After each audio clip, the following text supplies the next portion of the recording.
Hi friends, I hope you're doing well. Today I will be comparing the loose powders in my collection as someone who has dry dehydrated skin with dry patches. The first one is a very viral, newly reformulated Givenchy powder. I only have the old formula since I prefer the tack version. This is supposed to be a color correcting, blurring, natural radiant finish product. The swatches on my hand will be shades 1, 2, and then 3 from left to right. The formula is incredible for dry skin, and I feel like this is the only powder that successfully color corrects my under eye area. The next powder is from One Size. This claims to be a finely milled, blurring, smooth matte finish formula. Definitely more of a summer powder for me because it gets super sweaty in the warmer months.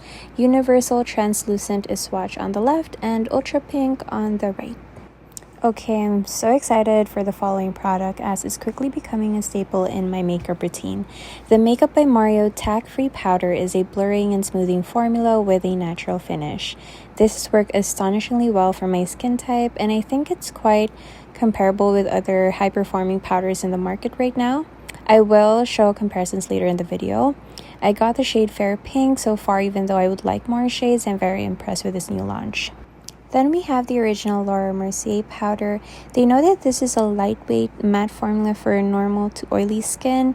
This is the most makeup-y feeling powder in this lineup, but probably the best one for pictures since my makeup artist did use this on my wedding day and the pictures were phenomenal. The next product is from Hourglass. This is an ultra-refined tack-free powder with a naturally flawless finish. This is quite a long-wearing formula on my skin, so better for summer months.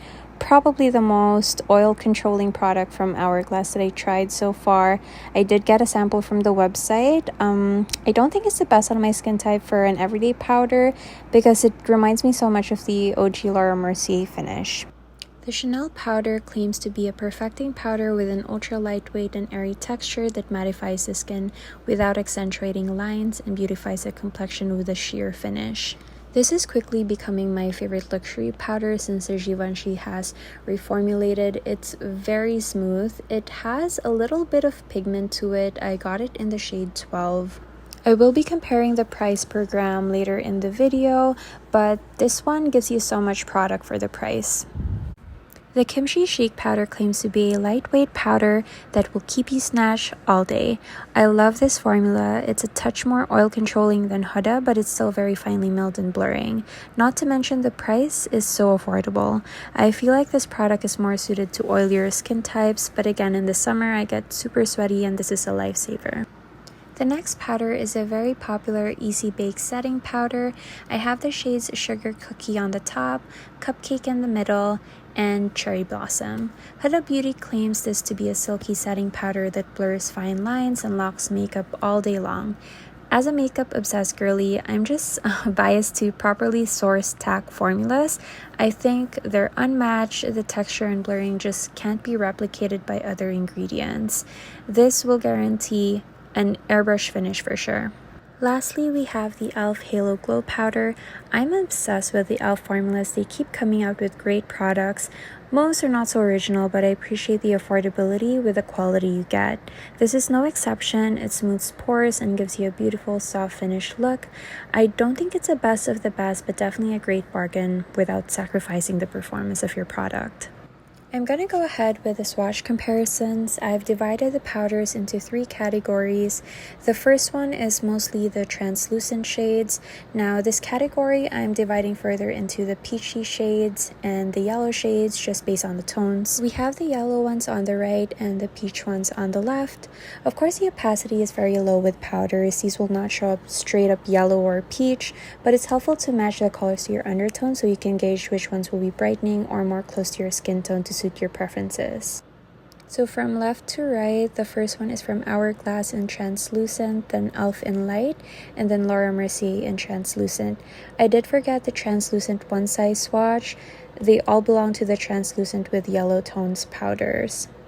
The other 2 on the left are brightening. Laura not so much, is close to my skin tone. So the bottom row are the peachy tones. From right to left, we're starting with Kimchi in translucent, Givenchy in Satin Blanc, Huda in Cupcake, And I think Huda and Kimchi are a bit brightening. Givenchy has that peachy tone for color correcting. The next category is ultra brightening, almost white powders. I only have these two. Huda Sugar Cookie on the left, Givenchy Mousseline Pastel on the right. Mousseline is brighter with either green, blue, or lavender tones for color correction. The last category are the pink powders. This is personally my favorite. I love a pink tone formula because it gives subtle brightening, unlike white powders which can sometimes be too bright. I mostly use the translucent shades for natural makeup, the white powders in the winter months, and the pink powders for a soft glam or brightening when I have a bit of a tan. The color correction is quite subtle with pink as well. In addition, you could also use a pink shade setting powder as a very sheer mid-tone blush to kind of transition into the cheeks. So if you have a very pigmented blush, you can use this as a soft gradient to transition the blush into a bright under eye. So as you can see, the pink shades are all different varieties of pink. They don't all look the same. The first one is from One Size in Ultra Pink. The next is Mario in Fair Pink. One Size is very, very pink compared to this one. Chanel in 12. Givenchy in Voile Rose. Huda in Cherry Blossom. And the last one is Elf in Light Pink. I will now be comparing the price per gram for each of the products. The first and the cheapest one is Kimchi at 0.96 per gram. It's a great value for the finely milled powder that you get. The next one is from another queen. It's One Size at 1.3 Canadian dollars per gram. This is a beautiful oil controlling powder. I love this for the summer. The next one is a bit surprising because Elf is supposed to be drugstore and it's not the cheapest. It's actually at 1.62 Canadian dollars per gram, so still affordable but not the most affordable one. Ooh, it's nice that the next one is from Laura Mercier because it's significantly more expensive than Elf. It's $2.21 per gram, but I think the Ultra Blur powder is more expensive. I'm quite obsessed when Holy Grail products are at a more affordable price range. This one from Huda is just $2.6 per gram, but it's actually tied with Chanel. They're both at $2.6 per gram, and they're both excellent powders. The other one has talc in it, and the other one is talc-free, but they're both very, very beautiful. The next one is from Makeup by Mario. It's a bit more average price, $3.47 per gram, but you do get a very beautiful lightweight formula with the price that you're paying. The second most expensive powder in this lineup is double the price of the Mario. It is from Hourglass and it's $6.48. $6.48 per gram. This is so sad. Not only did they change the formula of one of my Holy Grail products, they also made it more expensive. It's at a whopping $8.1 per gram price point. Thank you so much for watching my first ever YouTube video. I hope to see you guys soon. Bye!